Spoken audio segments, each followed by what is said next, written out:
Mga master, dahil nabanggit natin sa previous episode na hindi na priority sa deduction sa sahod si GSIS at pwede na ito mapupunta sa undeducted obligation portion, sa episode na ito ay gusto ko kayong i-remind. This is just to remind everyone na kapag mangyayari man na yung GSIS na utang o kaya ay even with the PLIs, kapag mapupunta sa undeducted portion, dapat itong bayaran over the counter or in any means na pwede pong magbayad. Sa GSIS, kapag ang GSIS loan ay mapupunta sa UNDED, pwede po tayo magbayad gamit ang atin pong GSIS Touch. Kapag may laman ang ating land bank account, pwede po through iAccess. Kapag may laman ang ating GCash or PayMaya, pwede po tayo magbayad at the comfort of our home na hindi na po tayo pupunta sa GSIS office. Dapat po natin bayaran yung mga nasa UNDED. Bakit? Kasi ito po nakikita ninyo, default. Ito po ay nangyayari kapag umabot na sa 6 na buwan yung hindi po nabayaran na remittance doon sa utang sa GSIS. Anong ibig sabihin kapag default yung inyong utang? Ibig sabihin yan, magiging due and demandable na ang loan mo.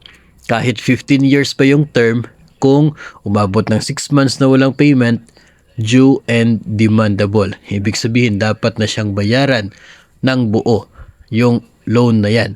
Kahit 1 year pa yung natapos. Kasi nga, umabot na ng 6 na buwan yung walang payment. Bakit? Kasi nga, yun po, yung part of the rules, na dapat hindi lalagpas ng 6 na buwan.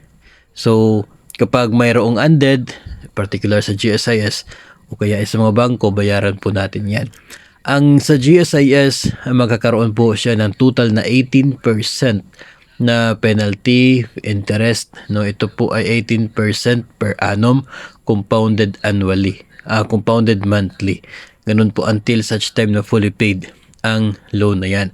At yung isa pang ibig sabihin yan, hindi na ito covered ng insurance. Yung loan redemption insurance na binabayaran, umabot na ng 6 na buwan na walang payment. So, wala ka ng naging payment sa insurance. So, hindi na po covered ng insurance ang loan mo. If ever mangyayari kay borrower, ay i-deduct na mula sa claims yung balanse ng utang kasi hindi nito covered ng insurance. So, mahalaga po talaga na tandaan natin yan. Mangyayari yan kapag umabot na ng 6 na buwan yung halaga ng arrears sa ating loan. Arrears kapag walang remittance. So, nung dati kasi, posible na hindi ito mangyayari.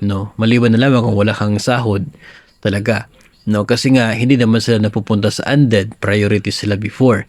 Ngayon, kahit may sahod ka, kung nagkataon na mayroong UNDED at yung GSIS yung napupunta sa UNDED, 1 strike na po yun. 1 month na. Tapos the next few months, may ganun pa rin pangyayari, 82 months na kung hindi mo pa rin bayaran over the counter. O kaya ay hindi po bayaran online. So kapag umabot yun ng 6 na buwan, hindi na covered ng insurance ang buong loan mo at magkakaroon na ng 18% per annum na interest. Total po yun, interest plus penalty. So, ganun po yung patakaran sa loan. Ito po sa GSIS. And I'm sure even with the PLIs, ay mayroon din pong ganun. Kapag hindi po natin nabayaran, yun pong monthly amortization, kasi napunta sa UNDED, ay magkakaroon din po yan ng dagdag na interest.